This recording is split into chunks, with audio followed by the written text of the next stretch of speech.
you off on a slightly different tangent here, but still relevant. That when I first got involved in as a UFO investigator, when I spoke to people who had close encounters or who had close sightings or multiple sightings through their life, that about half of those people also reported having a near-death experience.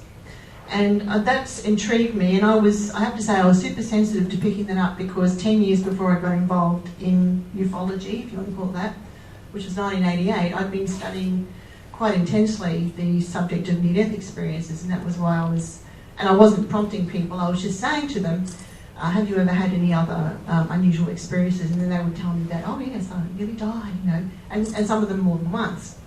So, and I found that over the years that people who report close encounters or multiple sightings or very close sightings, where they're seeing the light very close, very bright, often have their lives entwined with paranormal experiences. And this is nothing new to you, I know, but it's been very interesting to see it emerge slowly over time more and more as people feel they can talk about these experiences. I guess UFO research has sort of grown into more acceptance about those. But I have some example cases here that I'd like to talk to you about that I've collected over the years, and where people have reported these sorts of things. One case was, and I've changed the names, one case was a gentleman called David, and he had a daytime sighting in Fortitude Valley of 3 triangular-shaped objects hanging in the sky. Then 3 silver orbs showed up from nowhere and sat underneath them, and all 3 orbs took off in different directions and came back together for another 5 minutes. Then 2 more silver balls appeared, and they were described as metallic, like stars in the daytime. It was 11:25 a.m. And when the triangle formation moved up into the clouds, they parted in a round shape, and the whole sighting for him was about 25 minutes. He also had, I'm just giving you a history of his sightings, and then I'll tell you a bit about him. In 1991, he was at the base of the Blue Mountains, and he saw a star-sized object that intensified over 2 seconds to a neon blue colour. And the blue colour flashed, and out of the flash came an orange fireball that moved off at a 45-degree angle. And it stopped and changed from a football shape and stretching out to a cigar shape. And it remained stationary for 20 to 30 seconds and changed direction then left faster than anything he'd seen before. He had other experiences too. In 1990 and 91, he had 2 encounters with the typical grey aliens who were taunting him. He had paralysis, he had medical examinations, and on one occasion he found himself on a ship laying on his stomach, and he looked over and saw an embryo, and his vision was limited to his position, so that was about all he saw quickly. Another time he saw a ship close up about the size of a bus only 20 metres away, and he also has a memory of going to a huge silver city described as 10 times the size of New York. And the sky was white, the ground was silver, rivers and lakes were silver, and he sensed someone was with him, and he felt very tranquil and peaceful during his experience. Now, in 1996, he went to a military boarding school, and on 2 occasions he heard multiple voices speaking in reverse, just in the air. And it was like, and they were whispering as well. And they sounded very crisp-like, and he described them as like a manufactured sound. And later that year, he was at a coffee shop, and he had a fork. He was talking to friends over coffee, and he had a fork, and it just twisted in his hand while he was talking to them, a bit like the Yuri Geller effect, right? He also had a, I'm going to put my glasses on, I can't see. He also had a house key, well actually a key to his unit, and he showed it to me, and the round part of the key was flat, but the key that part that went into the door was twisted like that, and I actually saw that and handled it. I wish I'd taken a photo at the time, but I didn't. So I thought that was very interesting. His family had a history of paranormal activity. His grandmother had also seen a black, white and silver disc in Tasmania. His mother had an abduction experience where she was taken to some sort of waiting room in a big ship where the last thing she remembered was walking into a liquid turquoise pool. His father had had a sighting of a silver object in the sky, and David witnessed a shadowy object, or vaporous thing actually, coming out of his father's body while he was standing in the kitchen, which was very consistent with the shadow people that he'd seen as children. So you can start to see there that he's having close sightings, having close encounters, and he's also having these other sort of strange paranormal effects in his life too. Now another one was a guy called Russell, we'll call him Russell. As a child of 8 or 9, he had a group of small men, again, who were the typical greys, who would perform intrusive examinations on him by poking objects into his body. And he also reported experiences with beings with dolphin-like skin who helped him against these greys. They would sort of show up at times when he'd have these abduction experiences, which they called then, and these other dolphin-like skinned people would show up and help protect him in various ways. But he subsequently had medical scans that show a lot of scar tissue in his body that was unaccounted for. But he reported that his experiences had heightened his abilities, where he had sensitive hearing beyond the normal range. But he also reported he could see dead people. And he himself had 3 death experiences. One when he was 18 months old, and he split his head open in an accident, but doesn't remember much about that.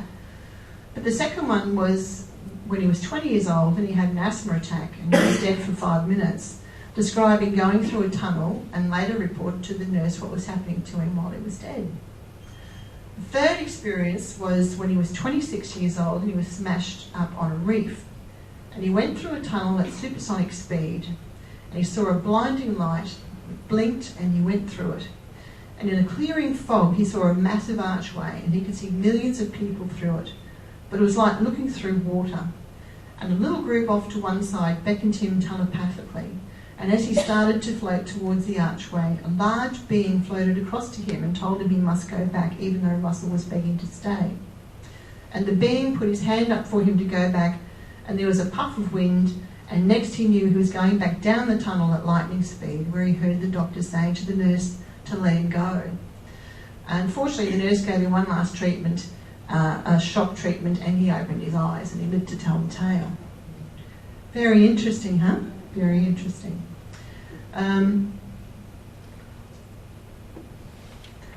There was another case of a woman called Sandra. Now, she hadn't seen any UFOs, but she had a UFO hearing, if you can call it that. She'd been horse riding with a friend. She didn't see any object, but heard something moving by slowly, emitting a low sound about housetop height. And she and her friend were shouting to each other, trying to make themselves heard over the noise. Yet the unusual thing was that their horses that they'd been on didn't flinch a bit with the loud noise. They didn't feel any air disturbance as it moved by, and after it had gone, they put the horses away, went home, watched TV, went to bed, and never talked about it, which we so often hear by people who have experiences like that. They have this strange response where they don't even talk about it, and then they later think, why didn't we talk about that? Why did that happen? It just goes out of their mind. Now, Sandra's father died when she was young, and her mother remarried. And there was a history of abuse in the family. And we often find this with people who report close encounters, that they can have traumatic childhoods. It doesn't have to be abuse, but it can be high levels of prolonged stress for various reasons. It could be a parent who's sick, could be a parent who's away. They could be in charge of their siblings, and it puts a lot of stress on the older child. Could be things like that. But she had, and she had a lot of sleep disturbances. She had experiences as a child of missing memories. She'd have dreams of passing through walls and ceilings, being underwater, dream about eyes of cats, owls and bugs. We've heard that before, haven't we? Of being in classrooms and being taught something but not knowing what, and dreams of being underground with military personnel present. Not exactly the sort of thing a child dreams about. So she lived with her grandparents from age 8 to 10, and in those 2 years she remembers having out-of-body experiences. She had paralysis, sweating, and going to bed to thinking often, tonight they're going to come and get me. At age 11 or 12, she had to have her nasal passages cauterised because of the high incidence of nosebleeds that used to make her faint. And the condition ran in the family. There's a clue. Between the ages of 13 to 17, she'd often wake up with bruises appearing between her knees and upper thighs. She had dreams where she felt she was being placed in scenarios to see how she would respond, like she was being tested. She went to college at age 18 and the experiences stopped until age 21, where she began having sleep disturbances, aware of beings walking around the room, states of paralysis and hearing people discussing her. The dreaming didn't happen much after she fell pregnant with her daughter, who, when she had called me, had already been born. And all dreaming had ceased in the previous 5 years after she discovered that if she argued about being intruded upon, the experiences would stop. Sandra had a compulsion to be in remote places and would be drawn to deserts. And she claimed to be telepathic, precognitive. She saw dead people, and for a short time she worked as a medium. And these are the sort of things that people often report who have close encounters.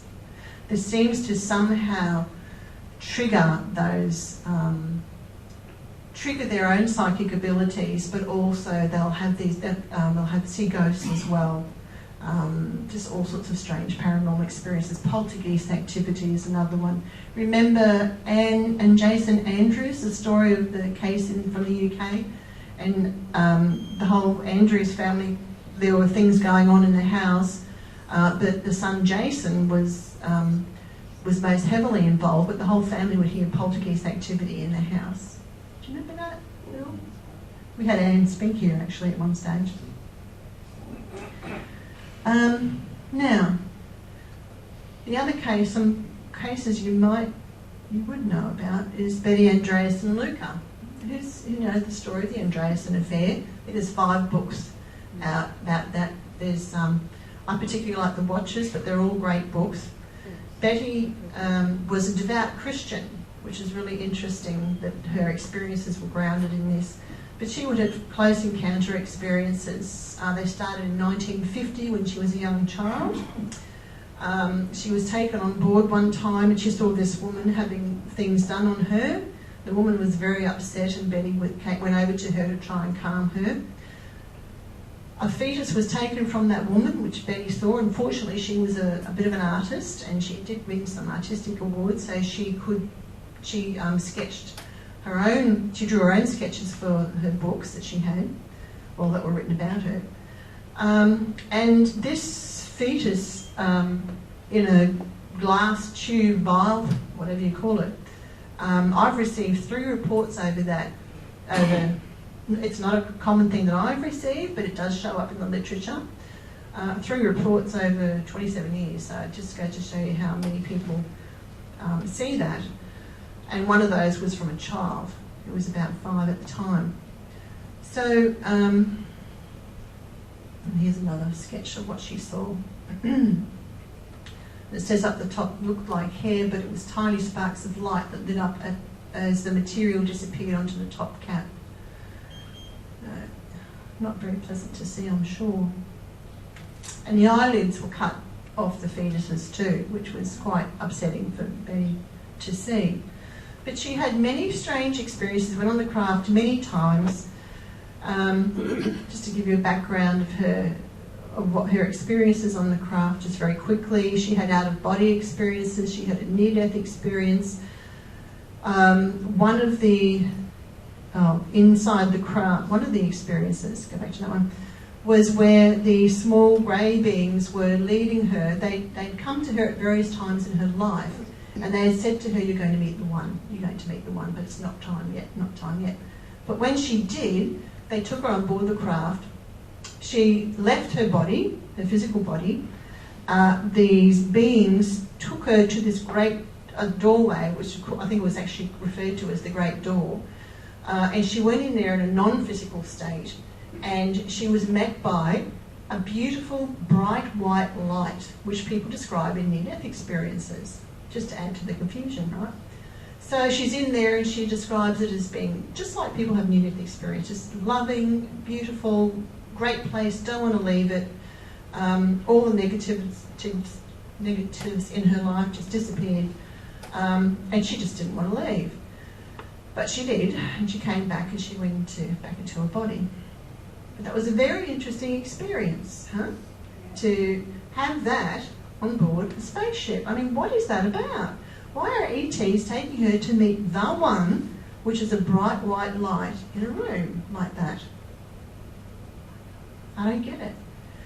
She also saw, and I might have mentioned this once a few times before, but she would find these humanoid beings laying on these, well, you can see what it is, and they would fold up from the feet up, and they would turn into these balls of light, and they would bounce around inside the craft.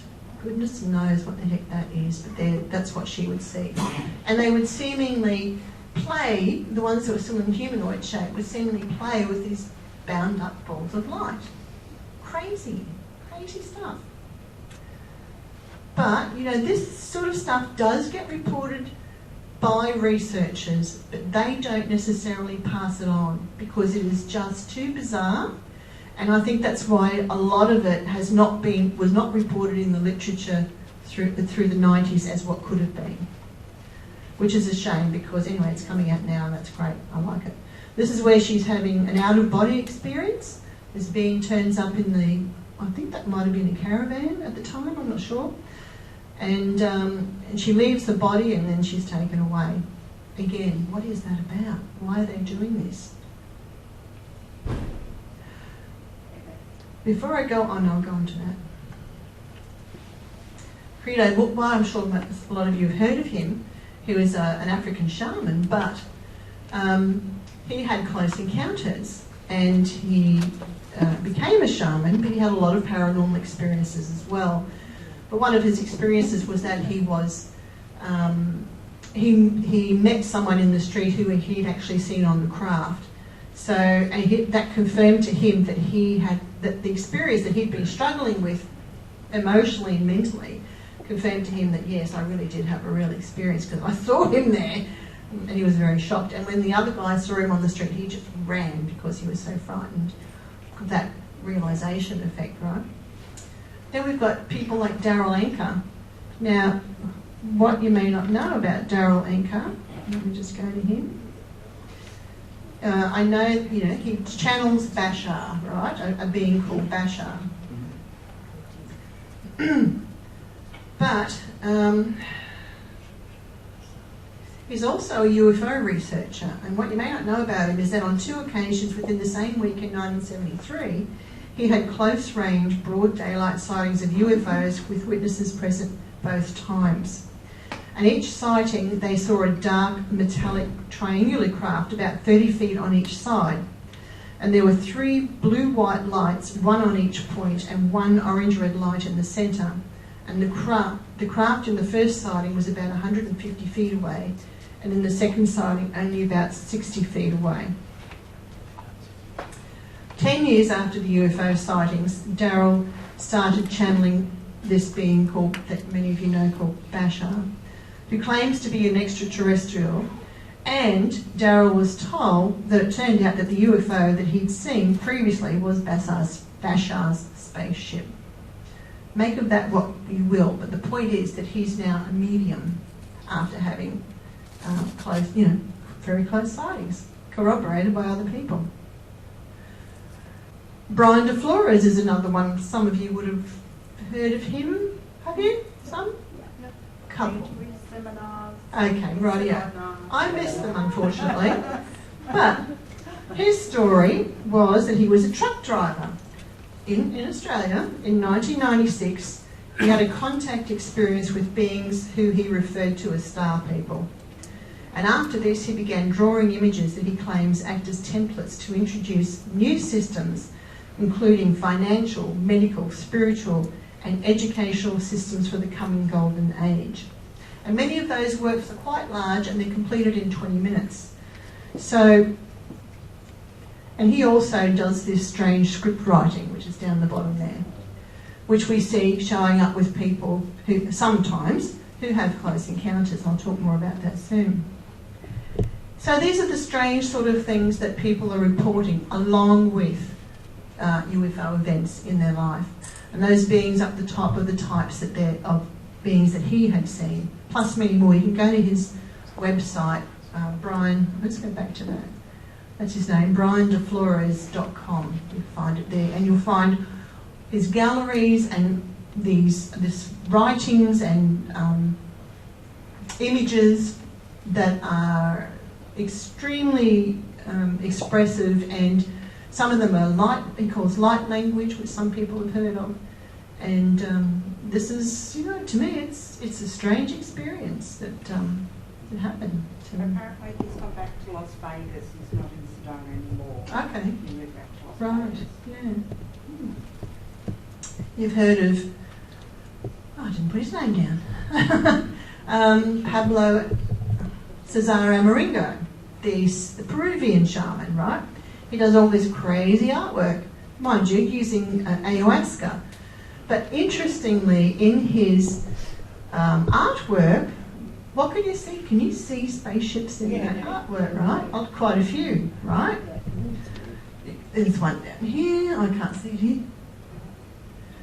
Anyway, there's a couple in the middle there and there. And there's one down here. And I've got a collection of them here in one slide. But this is the type of artwork that he does. But shamans, they have all sorts of interesting experiences in other dimensions, helping people cross over to, wayward spirits cross over to the other side, and doing healings for people by gaining information from other realms to bring back and help people in this realm. That's not for paranormal, I don't know what it is. So this is just an example of some of his artwork. You can see it's highly intricate. Again, in Western society, people who report close encounters always also do this intricate artwork, just full of like every space is full. Very busy. Very pretty too. I love it because it's so bright, vibrant. And often they will sketch things that they see in other realms. And the one on the left, in the top left corner, you can see various things that look like spaceships there too. And here's a collection of just some of the UFOs that have been in different sketches that he's done. I'm going for time. The God Hypothesis, I don't know if anyone's read that one. It came out back in the 90s, but Joe Lewis in there talks about one particular case I'm thinking of, where these extraterrestrials had abducted a woman. She's laying on a bed of some description, and they induced an out-of-body experience with her. And then they put her into another body, which seems to be a cloned copy of herself. But she doesn't feel comfortable in that body. She feels like it's not quite the same as the previous body. Again, very strange. And that could be advanced technology, I don't know. But obviously some of those ETs understand something about our metaphysical makeup. Very interesting case, that one. And there's a lot of them in there. This is one that I discovered recently thanks to Mariana Flynn when I visited her in Sydney last year. And this is the story. The woman on the right is Rosemary Clem. She wrote the story of Jack Lord, the other guy, who was fleeing a communist country. He was shot. He then went into a coma for 2 weeks. In that time, he left his body. And when he did, he went to an alien base at the bottom of the Atlantic. And he tells you in the book about his experiences while he was there. So I would suggest you look at that. And I would say you're going to start to see more books about these sorts of topics, because researchers are starting to explore these more and more. And those boundaries of what set, you know, the parameters for UFO research are expanding. So, but that's and he spoke in Sydney at the last meeting of the Sydney UFO group. This is a case, I guess, that I came across recently because every Tuesday I do an internet TV show called Soul TV. And on there, there is a woman Skyped in to us because she is in country Queensland, and she was wanting help, wanting to understand what the script writing was that she'd started to do and this strange language was that she'd started to speak. So she sent samples into the show. She was actually on the show on Skype. And this is just some of the examples. But she has seen, like she's seen ghosts as well. She's had close encounters. She's been on craft. She's had abduction experiences. She believes she's part of a hybrid program where she's, you know, producing hybrid children, all those sorts of things. And she's had sketches done of her children that she believes she's seen, and a couple of ETs that she believes she's seen. So very interesting. Hopefully we'll get to talk to her face to face soon, but this is just some more examples of what she's done. It doesn't mean that it's a language, but it's just the fact that she's doing this script writing, and a lot of it she does with her eyes closed. Interestingly, and this language that people are referring to as star language, when I was refreshing about the Betty Andreasen case this week, I read in the introduction that in one of her hypnosis sessions that she started to spontaneously speak this strange language. And no one knew what it was, but it actually turned out it was Gaelic. Someone actually tracked down that it was Gaelic, so it didn't mean it was a star language, but she just started speaking it under hypnosis. Interestingly, Betty's daughter Becky also did this script writing too, because she was involved in close encounters and abduction experiences too. And you can go to beckyandreasen.com and read her story. But yeah. And this is just one of Becky's drawings where she was on a spaceship and had these strange symbols on the board there where she was learning things. She was taken there to be taught things. Now this is what I wanted. Some of you will know about FREE. This is a new organisation that Mary Rodwell's a part of, and it's set up for people who have extraterrestrial encounters and who aren't getting the help from the regular UFO community, because really no one wants to know about this other weird stuff. Okay, so FREE is now exploring, and there's Edgar Mitchell and Rudy Shield encouraged Mary Rodwell, Ray Hernandez, and I can't remember the other woman's name, to establish this organisation to help people who are having these experiences and exploring the relationship between ET encounters and near-death experiences, out-of-body experiences, other shamanic experiences, all these other sort of paranormal things that are going on. And they've been doing, they've been asking people to do interviews. So far, there's 3 phases in their research. First phase is where people fill in the questionnaire. Actually, there's 2 questionnaires. That's the second phase as well. But then people will also ring them and follow it up with a personal interview. I'm actually interested in the connection between near-death experiences and close encounters, and looking into that more as well. So that's my bit on UFOs and the paranormal. There's a bit of information there for you to follow up and track down yourself if you're interested. But that's it. Thank you.